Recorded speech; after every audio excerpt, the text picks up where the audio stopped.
Hola a todos, bienvenidos a un nuevo video de Programación 1. En esta oportunidad vamos a continuar el desarrollo de la unidad 4 hablando de funciones, argumentos, parámetros y variables.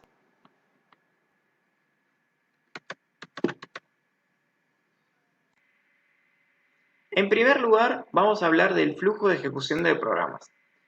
Dijimos en la diapositiva anterior que para que una función pueda ser llamada, tiene que ser previamente definida. De hecho, si vamos a Visual Studio Code y vemos nuestro archivo funciones.py, ¿sí? Acá voy a limpiar la consola. Fíjense que si llevamos nuestra llamada a repetir letra al principio del archivo y guardamos, a la hora de ejecutar, nos va a decir que el nombre repetir letra no está definido. Incluso si lo ponemos inmediatamente antes de la definición de la función, ya ahí vemos que Visual Studio Code nos dice que hay algo mal, tenemos el mismo efecto. O sea, simplemente nos va a andar esto si ponemos la llamada a la función posteriormente a la definición. Volvemos entonces a la presentación. Y entonces, lo que les decía es que para asegurar que la función se defina antes de usarse por primera vez, tenemos que conocer el orden de ejecución de las sentencias que contiene. Esto se conoce con el nombre de flujo de ejecución. La ejecución siempre comienza por la primera sentencia del programa, como lo sabíamos desde el principio que empezamos el curso, y las sentencias son ejecutadas una a la vez de arriba hacia abajo. Ya dijimos en la presentación anterior, pero lo repetimos en esta, que las definiciones de las funciones no alteran el flujo de ejecución del programa. Es decir, que cuando se encuentra con una definición de función, Python simplemente la toma, pero no hace ninguna ejecución en ese punto. Una llamada a una función, siempre que se encuentra con una llamada a una función, Python lo que hace es como una especie de desvío en el flujo de ejecución. Y lo que va a pasar es que en vez de seguir con la siguiente sentencia, se va a saltar hacia el cuerpo de la función, va a ejecutar todas las sentencias que hay en esa función y después va a retomar la ejecución donde se había dejado. Podemos tener un escenario un poquito más complejo, donde en la ejecución de una función, el programa se encuentra con que tiene que invocar a otra función y esa a su vez invoca a otra, ¿sí? Pero bueno, tranqui, porque digamos, lo que va a pasar es que Python va a guardar nota de todos los lugares donde hubo una invocación de función y los valores que quedaron para cada una de las variables para retomar la ejecución hasta que termine el programa. En el desarrollo del curso vimos distintas funciones que requerían argumentos. Por ejemplo, la función type, la función int, str, que hacían la conversión de tipos. Por ejemplo, en la función mathsqrt pasamos como argumento un número del cual obteníamos la raíz cuadrada. Hay algunas funciones como math.pow en donde se nos pide pasemos más de un argumento, por ejemplo 2. Es decir, que para calcular lo que sería un número elevado al otro, necesitamos poner la base y el exponente en math.pow. Ahora, ¿cómo hacemos para, a la hora de crear una nueva función, decir que esa función recibe argumentos? Bueno, dentro de una función, los argumentos son asignados a variables que se conocen con el nombre de parámetros. Bueno, cada vez que definimos que una función acepta parámetros, estamos diciendo que a la hora de invocarlo vamos a tener que pasar argumentos. Acá tenemos la definición de una función que se llama imprimir dos veces, que nos pide que le pasemos un nombre y lo que hace es hacer un print de ese parámetro que lleva el nombre nombre. Vamos a ver que cuando hacemos la invocación a imprimir dos veces y le pasamos como argumento en este caso Martín, lo que hace es asignarle al parámetro nombre ese valor y todas las instrucciones que están en función de ese parámetro toman el valor que recibió. Bueno, vamos a ver cómo funciona esto en Visual Studio Code. Aquí en Visual Studio Code, fíjense que tengo un nuevo archivo que se llama también funciones.py y lo que hice fue definir una función que se llama imprimir dos veces, como teníamos en la presentación, que lo que hace son dos prints del parámetro nombre. Fíjense que aquí luego tengo una llamada a la función imprimir dos veces donde el parámetro es Martín. Si ejecuto, fíjense que imprime dos veces Martín, ¿sí? Entonces, esto sería el argumento y esto sería el parámetro. Dentro de la función, con el parámetro, se hace la impresión. Puedo poner otro parámetro de otro tipo, como por ejemplo el 42, y eso sería completamente válido, ¿sí? Se imprimiría Martín y 42 dos veces. Y por ejemplo, podría poner cualquier otro argumento. Supongo que es Nacho. Ejecuto, ¿sí? E imprimiría dos veces. ¿Tá? Entonces, los argumentos que podemos pasar a la función pueden ser cualquiera. Puede ser incluso una variable, ¿sí? O sea, bueno, fíjense que si yo decía, defino aquí antes, variable 1 igual a Gisela, y digo, imprimir dos veces variable 1, posteriormente ejecuto, ¿sí? Funciona también. El argumento puede ser cualquiera. Siempre dentro de la función, el valor al que se va a asignar el argumento que pasamos es un parámetro. Y con el parámetro dentro de la función podemos hacer lo que queramos siempre y cuando sea sintácticamente válido. Volvemos entonces a la presentación y continuamos. Bueno, de esta diapositiva ya hay un montón de cosas que vimos, ¿sí?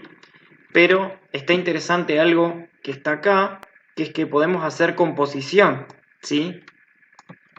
Es algo también de lo que más o menos veníamos hablando, pero si voy a Visual Studio Code y pongo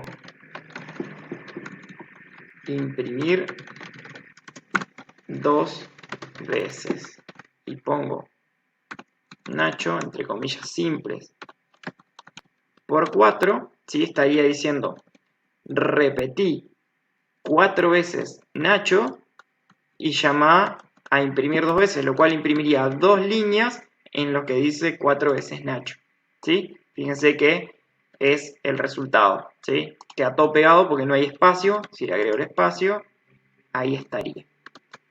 Bien. Entonces, podemos hacer composición. Fíjense, una cuestión a destacar es que se evalúa el argumento. Si es una expresión, se evalúa el argumento y se obtiene el resultado a partir de la evaluación que se hace una sola vez y recién ahí se pasa a la función como parámetro, ¿sí? Esto es lo que hablábamos recién de las variables, ya lo hicimos cuando vimos la variable 1 con valor Gisela, así que continuamos. Ahora vamos a hablar de qué pasa con las variables que definimos dentro de las funciones. Puede ser que nos encontremos en situaciones en donde necesitamos definir variables dentro de nuestras funciones. Decimos que las variables que definimos dentro de las funciones tienen un alcance local. Esto quiere decir que dentro de la función vamos a poder acceder al valor de la variable, operar con la variable, hacer llamadas a otras funciones en donde la variable sea argumento, pero cuando se termine la ejecución de la función, lo que va a pasar es que la variable va a ser destruida y no vamos a poder acceder a la variable dentro de otras secciones del código, como puede ser el programa principal. Fíjense, Si vamos a Visual Studio Code, les voy a mostrar lo que tenemos ahí en la diapositiva. Tenemos la definición de nuestra función ya conocida, imprimir dos veces, y una definición de una llamada que se llama concat imprimir, en donde tenemos parte 1 y parte 2. Concatenamos parte 1 y parte 2 y dejamos el resultado en cat.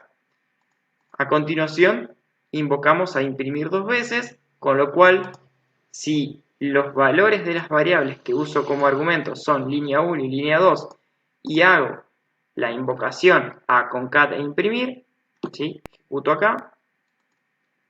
Fíjense que el resultado es que va a decir, bueno, en dos líneas, la concatenación línea 1 y línea 2. Esto hasta acá lo que conocíamos. Si yo agrego una línea adicional en concat e imprimir, donde hago print de cat más posterior, guardo y ejecuto, fíjense que eso funciona bien. O sea, puedo acceder a la variable dentro de la función. Ahora, si yo quiero imprimir el valor de cat en el programa principal, fíjense lo que pasa. No se ejecuta el programa, me tira un error y me dice cat no está definido. Bueno, eso es porque la variable cat es solamente local a la función en donde está definida, que es concat imprimir. ¿Sí? Ahí si ejecuto de vuelta, vemos que funciona. Volvemos a la presentación. Y ahora vamos a hablar de funciones que retornan valores. Algunas funciones que hemos usado hasta ahora, como por ejemplo las funciones matemáticas, retornaban valores. En algunos contextos esto se conoce con el nombre de funciones que retornan valores o en la bibliografía que estamos utilizando durante el curso, funciones fructíferas. Funciones como las que definimos hasta ahora, como por ejemplo imprimir dos veces, lleva a cabo una acción pero no retorna un valor. Estas son llamadas funciones que retornan vacío o funciones que no retornan valores. Cuando llamamos a una función que retorna valores, casi siempre tenemos que hacer algo con el resultado de la expresión. Por ejemplo, queremos asignarle una variable o utilizarlo como parte de una expresión. Acá tenemos una variable cálculo en donde hacemos la asignación de la raíz cuadrada de 25 más 1 dividido 2 y se lo asignamos a cálculo. Cuando llamamos a cualquier función en el modo interactivo de Python, se nos muestra el resultado, independientemente de si retorna o no valores. Vamos a ver el resultado de eso. ¿Sí? Si yo me voy a el Python idle, bueno, aquí mismo ya lo habíamos hecho. Si usamos mat.sqrt 25 y ejecuto esto, el resultado era 5. ¿Tá? Pero si me voy a Visual Studio Code, o sea, copio este código, ¿sí? Y me voy a Visual Studio Code para hacer un nuevo programa, 09, funciones y valores, .py, pego, ¿sí? Me va a pedir el import de mat, import mat, ejecuto, ¿sí? Y no pasa nada. O sea, tenía que hacer sí o sí un print de esto para que funcione. ¿Está? Bien. Entonces volvemos a la presentación. Entonces dijimos que si no hacemos nada para tratar con el valor de retorno de la función que devuelve valores, el valor de retorno se pierde. ¿Qué pasa? Si una función que retorna vacío y la asignamos a la llamada de esa función, la asignamos a una variable y analizamos el valor que quedó en la variable al cual se le asignamos, vamos a ver que el resultado que nos muestra es none. None es un valor especial en Python que no es lo mismo que el string none, ¿sí? O sea, es un tipo non-type, se llama. Vamos a mirar eso en Visual Studio Code. Si vamos acá, fíjense que acá tenemos, bueno, importamos mat, definimos nuestra función ya conocida, imprimir dos veces, ¿sí? hacemos variable 1 con la expresión que teníamos anteriormente en la presentación. Si hacemos print de variable 1, vamos a ver el resultado. Y después imprimir 2 veces, esto lo vamos a comentar y ya se lo muestro. ¿Sí? Bueno, variable 1, si hacíamos así, 5,5, si no nada, o sea, como vimos, si teníamos así, simplemente variable 1, no pasa nada, ¿sí? No hay resultado en la ejecución. Pero si borro todo eso y descomento lo que sería la invocación e imprimir 2 veces, fíjense qué pasa. ¿Sí? Nos dice, bueno, el efecto de la llamada imprimir 2 veces, que es Nacho Nacho, porque ese es el argumento que pasé, y después non. Non al imprimir variable 2. Si hago print de type de variable 2 y ejecuto, guardo y ejecuto, fíjense que me dice que el tipo de el valor que está almacenando variable 2 es non-type. Bueno, entonces volvemos a la presentación. Las funciones que sí retornan valores. Bueno, entonces una función que retorna valores, vamos a usar el valor que retorna para asignárselo a una variable o una expresión. Un poco de esto ya veníamos haciendo con el SQRT, lo que sería las llamadas al seno y demás. Ahí tenemos unos ejemplos en donde utilizamos el valor para asignárselo a una variable o como parte de una expresión que después se asigna a una variable o se imprime por pantalla. Pero bueno, podemos hacer que nuestras funciones programadas por nosotros mismos retornen valores, ¿sí? ¿Cómo hacemos eso? Bueno, lo que tenemos que hacer es incluir como última línea de la función una sentencia que se llama return. La sentencia return lo que va a hacer es devolver el valor que se encuentra al lado derecho de la sentencia y lo que va a hacer es devolver ese valor a quien invocó a la función y si la queríamos usar para asignárselo a un valor o una expresión, ya es cuestión de dónde se invocó. Vamos a ver cómo funciona esto en Visual Studio Code.